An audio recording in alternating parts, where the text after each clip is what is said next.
Hello friends, સ્વાગત છે તમારું ચેનલમાં। તો આજે આપણે બનાવીશું દાલ મખની। એકદમ રેસ્ટોરન્ટ જેવી પરફેક્ટ માપ સાથે આપણે દાલ મખની બનાવીશું। દાલ મખની બનાવવા માટે મેં આ રીતે આખા અડદ લીધા છે, અડધો કપ આખા અડદ લીધા છે અને તેની સામે આપણે 2 ચમચી રાજમા લેવાના છે।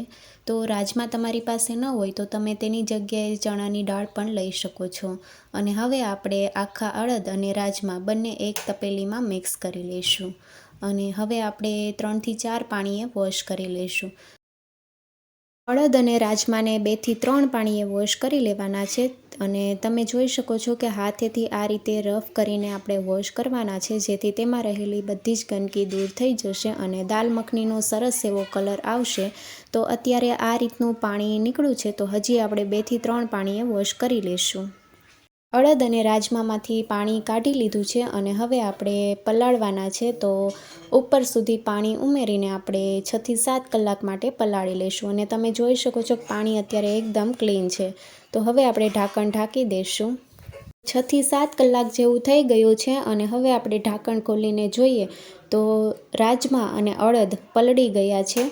તો હવે આપણે આ પાણી કાઢી લેવાનું છે અને 2 થી 3 પાણીએ ફરી આપણે વોશ કરી લઈશું।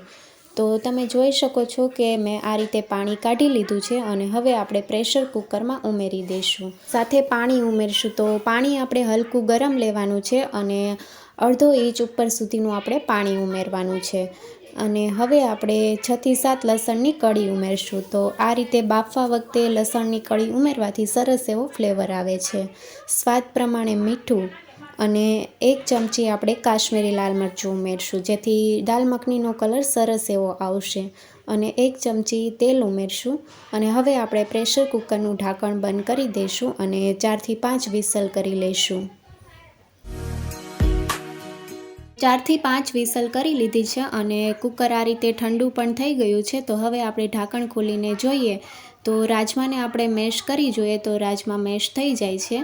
તો બંને વસ્તુ સરસ એવી બફાઈ ગઈ છે। હવે આપણે વઘાર કરીશું। તો દાલ મખનીનો વઘાર આપણે ઘીમાં અથવા બટરમાં કરવાનો છે। તો મેં 3 મોટી ચમચી ઘી ઉમેર્યું છે, સાથે અડધી ચમચી આખું જીરું અને 1 ચમચી આદુ અને લસણની પેસ્ટ ઉમેરશું। તો લસણનો કાચો સ્વાદ વહી જાય ત્યાં સુધી આપણે સાતળી લઈશું। આદુ અને લસણ સતળાઈ ગયા છે તો હવે આપણે ટમેટાની પ્યોરી ઉમેરવાની છે। તો 5 મીડિયમ સાઇઝના ટમેટાને મેં મિક્સરમાં પીસી લીધા છે અને હવે આપણે કલર માટે 1 ચમચી કાશ્મીરી લાલ મરચું પાવડર ઉમેરશું અને મિક્સ કરી લઈશું। તો ટમેટાની પ્યોરીમાંથી તેલ છૂટું પડે ત્યાં સુધી આપણે સાતળી લઈશું।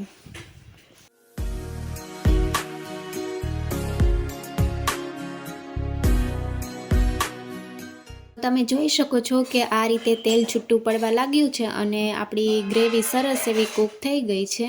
તો હવે આપણે બાફેલા આખા અડદ અને રાજમા ઉમેરશું અને મિક્સ કરી લઈશું।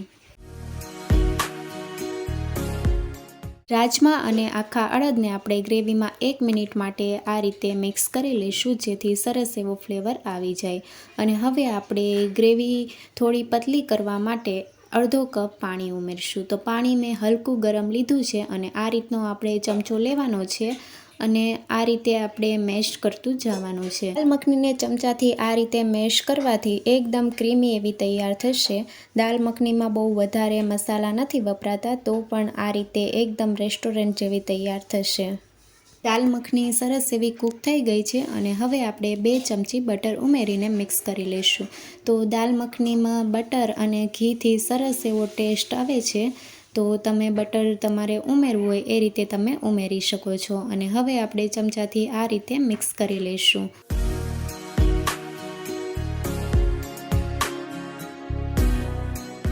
હવે આપણે સ્વાદ પ્રમાણે મીઠું ઉમેરશું। તો મીઠું આપણે દાળ બાફતી વખતે પણ ઉમેર્યું છે, એટલે પ્રમાણસર લેવું।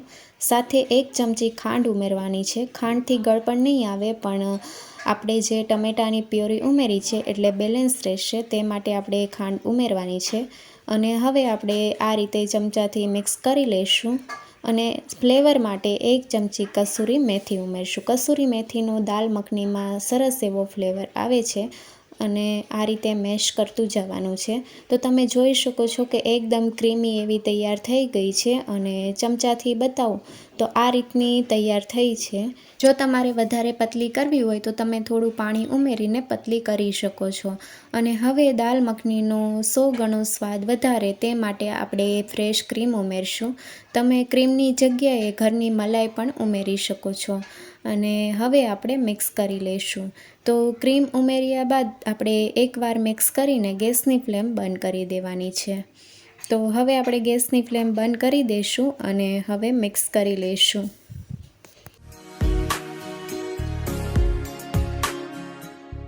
તો દાલ મખની તૈયાર થઈ ગઈ છે અને તમે જોઈ શકો છો કે સરસ એવો કલર આવ્યો છે અને એકદમ ક્રીમી એવી બની છે. તો હવે આપણે ઉપરથી વઘાર કરીશું.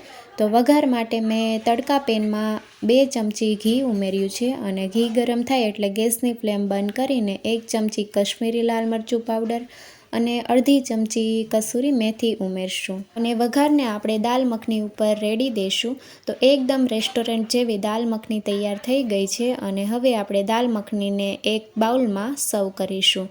તો આ રીતે દાલ મખની અને ઉપરથી આપણે ફ્રેશ ક્રીમ ઉમેરશું, સાથે બટર, કોથમીરના પાન અને કસૂરી મેથીથી સર્વ કરીશું.